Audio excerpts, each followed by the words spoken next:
Эзний хайр инрэл дуустдаггүй. Өршөөлт нь төгсгөлгүй. Өглөө бүр энэ нь цоо шиг. Таны итгэлт байдал юутай аваагаав. Хермоны шүүдэр өглөөний хөтөлбөр эхэлж байна.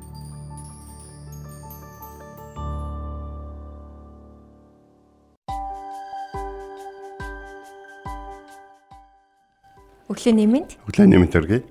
Итгэл радиогийн эфирээс Хермоны шүүдэр өглөөний хөтөлбөр эхэлж байна. Эфирт пастор Сайна болон хөтлөгч Бэлгэнээр ажиллаж байна. Өнөөдөр бол 2026 оны 1 сарын 7-ны баасан гараг байна. Сонсогчдаа сайхан амарсан уу? Тэгэхээр хот маань их утаатай байна. Утаанаас шалтгаалаад хоолоо бас жоохон захиртай байгаа гэдэг даавхан анзаарсан бахаа гэж бодож байна. Даавхан одоо маска сайн зүүж яваарай гэж бол хэлмээр байна. Бид зөвхөн зүрхээ хамгаалах учраас одоо уушгаа хамгаалах цаг мөч ирээдээ шүү те.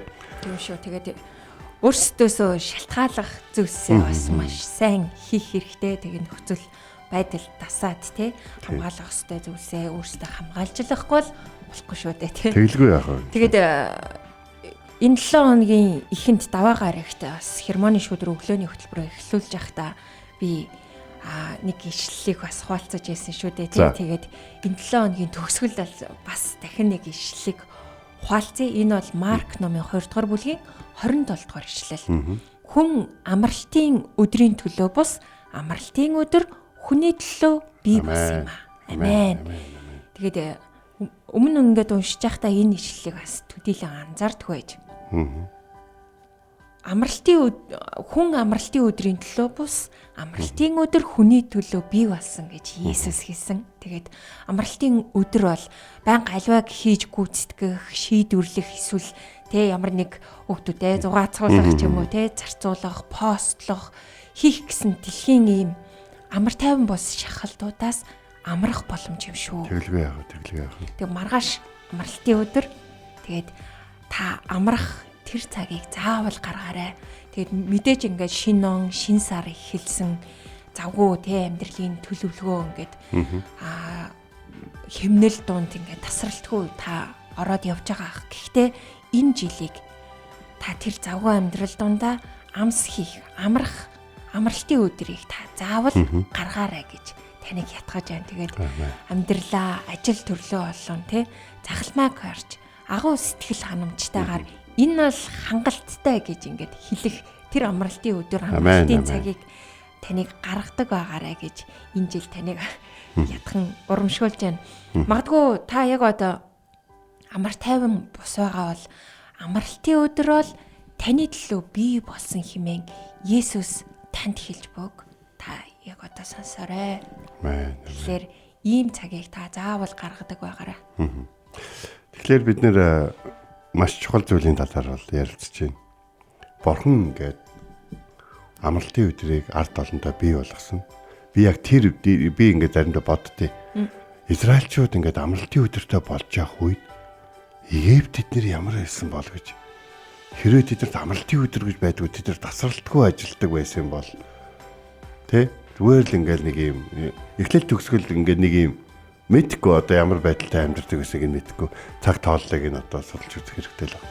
Гэхдээ л ард түмэндээ өгсөн хамгийн том гайхалтай өрөөлүүдийн нэг нь бол ард түмнээ амраах боломжийг бурхан олгосон явдал гэдгийг л бурхан одоо юу гэдэг цаг наргүй амар өргөл барьцаарсан айлгсан одоо давчтуулсан тийм бурхан биш харин амраадаг тийм бурхан гэдгийг зүгээр Библиэс уншихад бол үнэхээр сайхан байсан.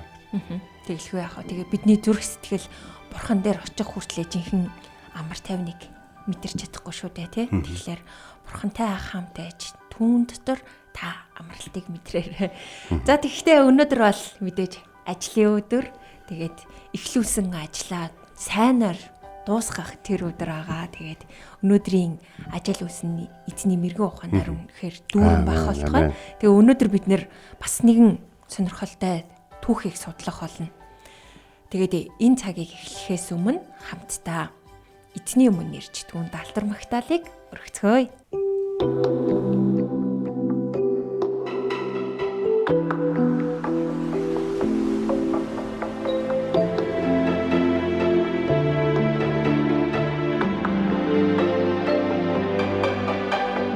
бүхий сэтгэлээрээ таньда талархаа Бурхтын өмнө танд магтаалыг өргөнө би бүхий сэтгэлээрээ таньда талархаа Бурхтын өмнө танд магтаалыг өргөнө би таны хариулсанд хандан мөргөж таны инрэл хай шударгын төлөө таны нэрэн талархлыг өргөё Учир таугээ өөрийн бүх нэрээр өндөр дүрмжлөө миний гуйсан өдөр та надад хайрлаж сүнсийг минь зоригжуулан хүчтэй болгосон би бүхий сэтгэлээрээ таньда талархаад Бурхтын өмнө танд магтаалыг өргөнө би бүхий сэтгэлээрээ таньда талархаад Бурхтын өмнө танд магтаалыг өргөнө би таны хариулсанд хандан мөргөж таны инрэл хай шударгын төлөө таны нэрэнд талархлыг өргөё Учир таугээ өөрийн бүх нэрээр өндөр дүрмжлөө миний гуйсан өдөр та надад хайрлаж сүнсийг минь зоригжуулан хүчтэй болгосон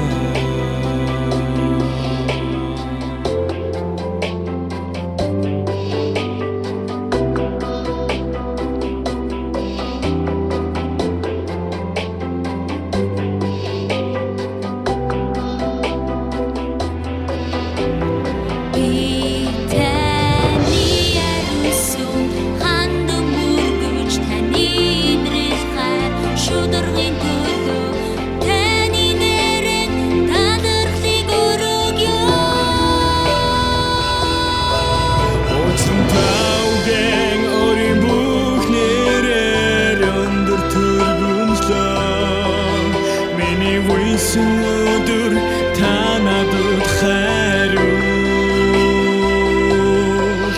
сүнсийг минь зоригжуулан хүчтэй болгосон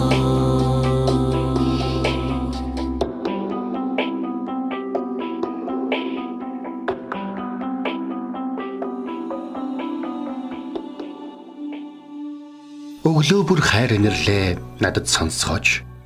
Танд л би итгэдэг үлээ. Явах замыг минь надад зааж өгөөч. Танд л би сэтгэлээ өргөн байна.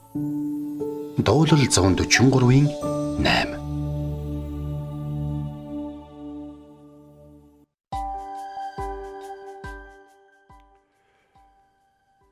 За бид нар Матай номын 1-5 дээр байгаа нэгэн гайхалтай ишлээс өнөөдөр нэг эмэгтэйгийн талаас оролцсон.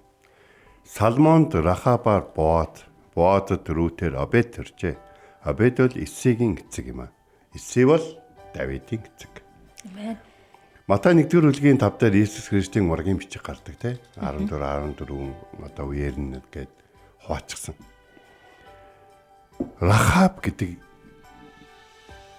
эмэгтэй эхлээд гарч ирсэн. Иесус Христийн ургийн бичиг 5 эмэгтэй гарч байгаа байхгүй юу? Тэгэхээр Салмон гэдэг хүнд Рахаб гэдэг хүн ирээд ихнэр ирээд Боаз гэдэг хүүхдийг төрүүлж гисэн байна. За тэгэхээр бид нэг ийм зүйлийг ойлгож байна. Яагаад энэ эмэгтэйг заавал ингээ онцлон ийм оруулж ирж байгаа юм? Тэ? Бүгдөө л тэрний хүү тэр гэхт нь ээж нар байсан шүү дээ. Тэгэхэд яагаад заавал Соломоны эхнэрийг тэ заавал ийм одоо чухалд тооцож ингээд Соломоноор төрсөн гэд. Гэхдээ бусдын ч гэсэн тэгэл эхнэрээр нь дамжуулаад төрсөн байгаа шүү дээ. А гэтэл яагаад ингэж юм хэр тэр эмэгтэйд онцгой итгэл байсан гэж. Рахабын талаар нэг удаа сүм дээрээ номлохолоод тэгээ би эзнээс за ямар байдлаар номлол зүгээр юм бэ? За нэгдүгürt бол би Библиэлд одоо бичигдсэн байсан Рахабын одоо хуучин өнгөрсөн амьдралыг нь бол зөөлрүүлж ярих шаардлагагүй гэж бол бодсон. Тэр нөхөр тэр бол Иерико хотын янхан эмэгтэй байсан баг. Бие үнэлэгч гэсэн. Бие үнэлэх гэдэг чинь ч гэсэн яг үндэ бол зөөлрүүлсэн үг байхгүй юу? Ер нь бол янхан гэсэн үг. Тэгээд харин нэг сонирхолтой зүйл нөхөр Йошуа Канаан газрыг одоо тагнуулахаар тагнуулчтай болсон чинь Иерико хотыг тагнажсэн хоёр тагнуулыг Рахаб гэртээ нуусан. Гэртээ нуугаад зогсохгүй нуугаад бүр хотынхнаасаа нуугаад хотынх нь хаана нь хүмүүс явуулаад танаа гэрт хүмүүс ирсэн байгаа гэж тэднийг гаргаж өг тэд нар хаа байна гэсэн чинь тийм хүмүүс ирэх нь ирсэн л дээ.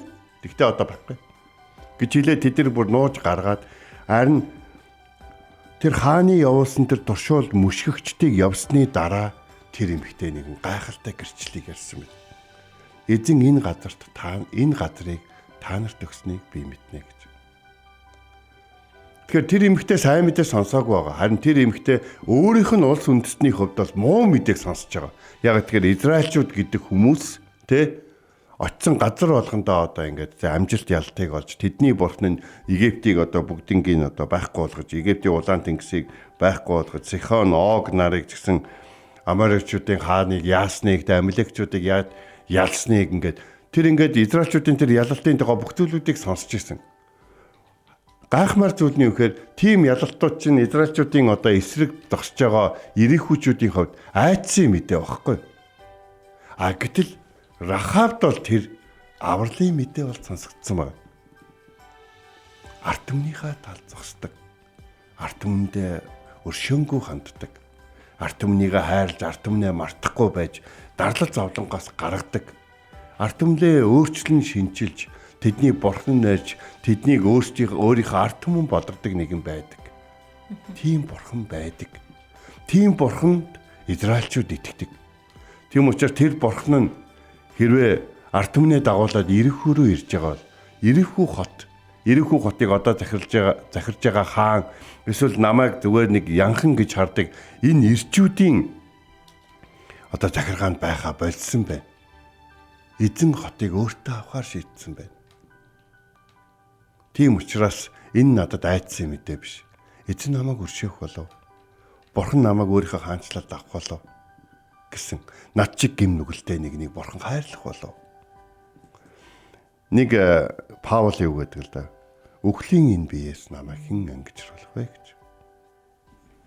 Тэгэхээр бид нар нэг ийм Рахабын талаар ярилцж явах үедээ түүний энэ гайхалтай гэрчлүүдийг болоо тэгээд дараад нь хэлж байгаа байхгүй. Тэгэхээр одоо би нэгэнт та нарт инэрэнгүү хандсан болохоор та нар ч гэсэн надад болоо манай эцгийн гэрүүлд инэрэнгүү хандна үсттэй. Тэ? Та нар тэгээ миний эцэг ах эгч дүүнэр болон тэдэнд хамаарах бүхний амийг нь хэлтрүүлж биднийг үхлээс авраач гэж хэлсэн. Үхэхээсээр аргагүй нөхцөл байдалд орсон гэдгийг бол мэдсэн. Ирихүү хотод амьдардаг учраас өөрөө бас янхан амьдралаар амьдсан учраас үхэхээсээр аргагүй гимнүглийн дунд амьдсан гэдгээ Рахаб мэдчихсэн боловч Рахаб өөрийгөө хүлээн зөвшөөрч уучлалт гуйж зөвхөн өөрийнхөө төлөөч биш өөрийн гэр бүл эцгийнхээ гэрт хамаарах бүхний өмнөөс Рахаб уучлалт гуйж өршөөл ирсэн байгаа. Тэгээд тэр өршөөгдсөн. Йошуа 2 дугаар бүлэгтээ ингээд бүслэгтэн хотод амьдарч байсан тэр Рахаб бусдын адил эзний талаар үгийг сонсоогүй шүү дээ. Олон хүмүүс бол Библийг ингээд уншаа. Та Библи чинь болон болохгүй гэж янз бүрийн юм яриад тэгээд шийтгэн мийтгэн там амаар айлгаад байд юм биш үү гэж Библийг ингэж уншиж хагаад биднийг тамаас орсон бидний төлөө цорын ганц хүүгээ харамлаагүй бурхны талаар уншиж чаддаг хүмүүс бол байгаад байна. Библи бол ариун сүнсээр бичигдсэн юм. Библийг сүнсээр ойлгох юм. Тийм учраас бурхны өмнө өршөөл гуйж Есүс Христийн нэрэнд итгэсэн хүнд л бурхан ариун сүнсийг бэлэг болгон өгдөг. Есүс Христэд итгэж түүний цусаар уучлагдаж Түүний ариун сүнсийг хүлээж авсан хүн Библийг унших болгондоо одоо миний амьдралын, одоо миний хийх гэж байгаа зүйлийн аль хэсгийг энэ хэсэг өгүүлж байна гэдгийг ойлгож уншдаг болдог. Тийм учраас Бурхан бас зарим аврахыг өршөөхийг хүссэн хүнтэй өршөөл хайр инэрлээ хүртээж хүмүүсийн сонсдог зүйлийг адилхан сонсох гэнэ арай өөрөөр сонсох боломжийг өгдөг гэдгийг бид Рахабын жишээгээс харж болно гэсэн үг. Тэгээд бид нэр зарим хүмүүсийг Бурхан хайрладаг гэж ярих гэдэг. Бурхан алуурчдад мөнхөн байхгүй гэж шинэ гэрээ номон дээр бол хэлсэн байдаг. Бурхан янз бүрийн амьдралаар амьдрахаасаар аргагүй нөхцөл байдал орж, янз бүрийн юм хийхээсээр аргагүй нөхцөл байдалд орж, түүндээ шаналж өөрийгөө буруутгаж, өршөөх нэгэн өөрт нь байхгүй байгаад хараалга зөвхүүлэн амьдарч байгаа олон хүмүүсийг Бурхан анхааралтай авч тэднийг хайрлаж өрөвдөж хин нэг нь тэднийг өршөөж тэдэнд сайн мэдээ тарааж тэднийг хайрладаг тэдэнд боломж олгодог Бурхан байдаг гэдэг мэдээг хүргээсэй гэж хүсэж байдаг. Йошуагийн 2 тагнуул Хинд Рахабд итгэл найдварыг өгсөн байхгүй. Тийм учраас одоо Еврей номын 11:31-ийг бид нар унших юм бол итгэлээрээ Рахаб гэдэг үг байгаа. Рахаб тэртээ хүмүүст баригдахгүйгээд гэрт нь нуугдаад байгаа хүмүүст итгэсэн. Учир нь тэр хүмүүс хэдийгээр ингээд харахад ингээд нэг босод мостаас ингээд нуугдаж мугдаад байгаа боловч тэр хүмүүсийн ард Бурхан байгаа гэдгийг мэдчихсэн. Тиймээс тэр хүмүүс тусалсан. Итгэлийн баатруудад нууд бахархалтайгаар дуудагдсан. Тэнд янхан эмэгтэй Рахаб итгэлээрээ гэдэг үг дуудагдсан. Бид нар хүмүүсээс гарах итгэлийг болон хүмүүст өгөх Бурханы өршөөл хайр инэрлийг бид нар хэмжиж харж чадахгүй. Бурхан Рахабыг хайрлсан бол таны эргэн тойронд байгаа тэр уучлагдах боломжгүй гэж бодож байгаа хүмүүсийг хайрлж болох байх. Дараад нь Рахаб Боазын эхнэр болсон байна. Боазын ээж нь болсон. Боаз л хэмбэ гэдгийг бол бид мэдчихэж шин. Тэ? Рутиг авцсан. Тэ Рутиг авцсан нөгөө нэг тариалангийн газар эзэн шүү дээ. Тэгээд та нэг ингээ бодоод үзтээ Рахабаар төрсөн Боаз тэгээ эхнэртэй байжгаад эхнэр нь үгцсэн юм уу, насарсан юм уу, яасан юм мэдэхгүй. Ямар ч гэсэн эхнэргүй л байсан. Тэгээ явж итл нэгэн харь үндэстэн эмэгтэй Рут бас итгэлээрээ тэ хадам ээжтэй ачлал үзүүлэх шаардлагагүй болсон те нөхөр нь аль хэдийн нас орсон те хадам ээж нь түүнд өгөх зүйл байхгүй чи амьдралаа боддоо гэж хэлээд байгаад та хаашаа явна би тийш явна таны ард түмэн миний ард түмэн болно гэд дагаад ирж байгаа. Тэгэхээр харь үндэстэн Рахабаар дамжуулан төрсөн Боазад эхнэрийн ч гэсэн харь үндэстэн эмэгтэйг илгээж Бурхан хайр инэрлээ үзүүлсэн байна. Бидний огт мэдээгүй огт ойлгоогүй газраас Бурхан гайхамшгуудыг бүтээж байдаг. Тиймээс өнөөдөр Германы шүдрийг сонсож байгаа ах トゥ усан. Салмонд Рахабаар Боаз төрж, Боазд Рутер Обед төрсөн. Обед бол Исигийн эцэг гэсэн. Иси бол Давидын эцэг байсан. Тэгэхээр Бурхны юу хийж байгааг хараач. Бурхан бидний өнгөрсөн амьдралыг сонирхдаг биш. Харин өнгөрсөн амьдралынхаа дараа түүний өмнө гаргасан шийдвэр болон итгэлийг, зүрх сэтгэлийг сонирхон хардаг юм байна шүү. Боазын одоо хэд хүү юм бэ те? Боазын ач хүүгийнх нь хүү юм бэ шүү дээ одоо Давид. Тэгэхээр одоо нэг зүйлийг ингээд бүгдээр ойлгоод. Тэр үед эзэн Самуэлд юу гэж хэлсэн бэхээр чи бити гаднах байдлыг хараатай Нисегийн хүүхдүүдээс. Би хүнтэй адилхан харддаггүй юм. Би зүрх сэтгэлийг харддаг юм гэж хэлсэн байхгүй. Ирэхүү хотынхны хувьд бол янх Рахаб л гэсэн. Харин Бурхны хувьд бол хожим нь түүний одоо тэ хаан ширээг түүний ард түмнийг хаанчлах зөв шударгаар хаанчлах. Тэгээд дараад нь түүний илгээх Мишаяг төрүүлэх тэр удамд маш том өрөг гүйцэтгэх өөрт нь хайртай өөрийнх нь бахархалтайгаар нэрийг дуудах хайртай октодынх нь нэг байсан гэдгийг бид бодох хэрэгтэй. Тэр итгэлээрээ Есүс Христийн ирэх замыг бэлдэлцсэн гэж боддоо. Бурхан ямар хүмүүсийг хэрэглэж байгааг хараач. Тэгвэл таныг хэрэглэхгүй гэж юу? Таны дургүй хүнийг таны үзэн яддаг хүнийг хэрэглэхгүй гэж юу? Бурхан таны амьдралд Рутийн Рахабын амьдралд хийсэн тэр гайхамшиг хийхгүй гэж юу? Харин таны зүрх сэтгэл ямар байна вэ гэж асуумаар байна. Амен. Өнөөдөр бид нэр аврагдсан янхан юм Рахабын түүхээс суралцлаа. Тэгээ түрүүн пастор маань хэлсэн үгийг дахин санаалаа. Бурхан бидний өнгөрсөн амьдралыг биш харин гаргасан шийдвэр зүрх сэтгэлийг хардаг юм шүү. Тэгээд энэ цагт эзний өмнө хамтдаа ирцгээе. Бидний аврал эзнээс ирдэг юм аа.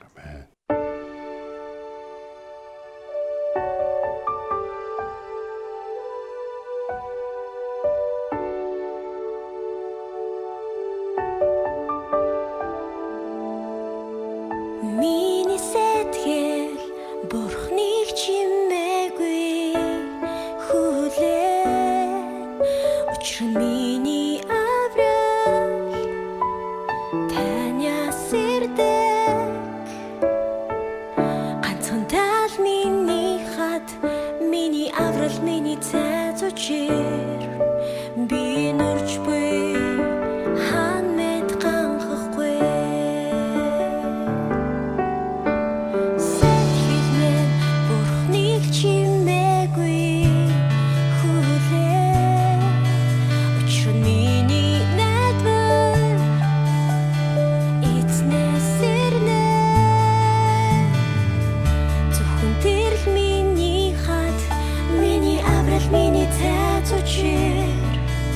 би хитэж итгэл найдвар алдахгүй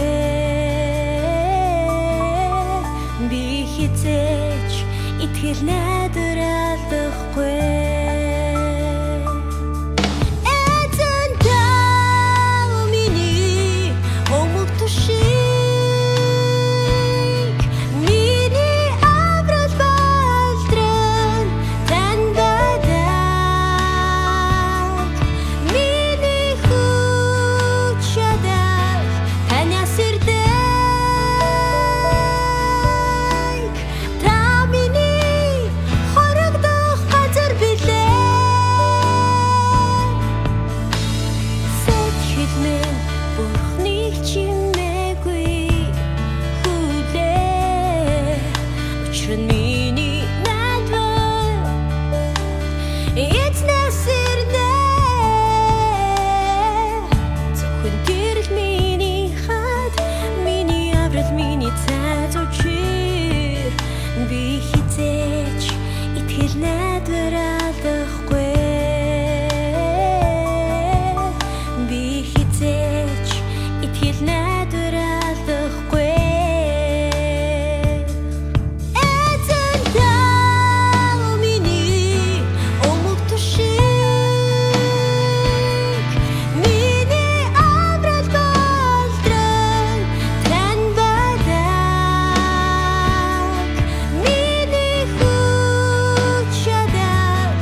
Өнөөдөр бид нэр Матай номын 1-р бүлгийн 5-р ишлэлээс суралцлаа. Салмонд Рахабар Боз, Бозод Рутар Обед төржээ. Обед бол Исийн эцэг. Тэгээд аврагдсан янхан им Рахабын түүхээс бид нэр өнөөдөр суралцлаа шүү дээ. Тэгээд Рахаб бол Месиягийн ургийн бичигт бичигдсэн эмэгтэйчүүдийн Тэгдэг. нэг байсан. Тэгээ ёс суртахууны хувьд авах юмгүй янхан им Рахаб зөвхөн итгэлээр дамжуулж Бурхны авралыг биеэрээ амссан. Бас Бурхны хайр ивэлэр Месиягийн ургийн бичигт тэмдэглэгдэх гайхалтай байр суурьнд хүрсэн юм аа. Эндээс бид гэмтэнд үзүүлэх Бурхны нэгүсэл ба Бурхны авралын төлөвлөгөөний дараа ариун болсон христчний одоо Христэд итгэгчдийн байр суурьнд хүрснийг харж байна. Тийм. Яг энэ. Яг үүнтэй адил эзэн доторх байр суурь нь өнөөгийн бид бүхэнд ч гэсэндээ аль хэдийн өгөгдсөн юм шүү. Магадгүй бид хүний нүдээр харвал яг одоогийн байр байдал маань тимч одоо нөгөө нэг одоо зэрэгт хүрэхээргүй байж магадгүй тий дорой байж ч магадгүй. Гэхдээ бүх итгэгчдийг хаа мэд тахилж болгосон Бурхныг ширтэн харж агшин хорон бүртээ өөрсдийн байр суурьнд зохистой амьдралаар амьдрч Бурхны сайн давуу талыг тунхаглах сайн тэмцлэр тэмцэн амьдралаар амьдрах нь юутай чухал вэ? Тэгээ өдөр болгон та Рахабыг санаж өөрийн амьдралдаа урам зоригтойгоор итгэлтэйгээр алхаж амьдраарай. Тэгээ таны итгэлийн амьдрал бол хоосон биш шүү. Эзэнд үргэлж шагнах болно тий. Ерөөлөөр дүүрэн байх болно. Тэгээд хамтдаа энэ цагт үгийг тунгаан бодоод мөн залбирах цагийг энэ цагт гаргацгаая. Хайр инэрлэр дүүрэн биднийг хаана амьдарч байгаа, юу туулж байгаа, ямар буруу сонголтонд дор, ямар буруу нөхцөл донд амьдарч байгааг мэдэж байсан биднийг аврахаар шийдсэн эзэн Бурхан минь танд баярлалаа. Өнөөдрийн түүхээс итгэлээрээ таныг хүлээж авсан Рахабын талаар суралцлаа. Та түүнийг аврах гэж ямар том гайхалтай төлөвлөгөө гаргасныг бид харлаа. Та хүмүүсийг аврахын тулд ямар их зүйл хийдгийг бид суралцлаа. Бид бас тэр хоёр туршуул болон Йошуагийн тэр нүгэлтэд, тэр нэр хүнд буутай эмэгтэйд хэлсэн үгэндээ хүрч таны авралыг гүйцэлдүүлсэн таны дуулууртаа зарснараас бас суралцлаа. Эзэн минь бид хүмүүсийг гаднах байдал болон амьдралаар нь дүгнэх биш. Харин зүрх сэтгэл болон хийхийг хүсэж бодож явдаг тэр зүйлээр нь хардаг байхад тусалж өгөөч. Та хүнтэй адилхан гаднахыг биш, зүрх сэтгэлийг хардаг. Таны тэр гайхалтай нүд хайрыг бид ч гэсэн авахыг хүсэж байна. Та бидэнд зааж сургаж, өөрийн сүнсээр дамжуулан өөрийнхөө Есүс Христийн нэрээр биднийг өөрчлөн шинжилээрэй. Танд хандан залбирлаа. Амен. Амен. Энд хүрээд хермоны шүдэр өглөөний хөтөлбөр өндөрлөж байна. Бидэнтэй хамт байсан сонсогчтанд баярлалаа. Амралтын өдрөө эзний хайр, ивэл дүр өнгөрүүлээрэй. Эзэн таныг Харж хандах болтугай.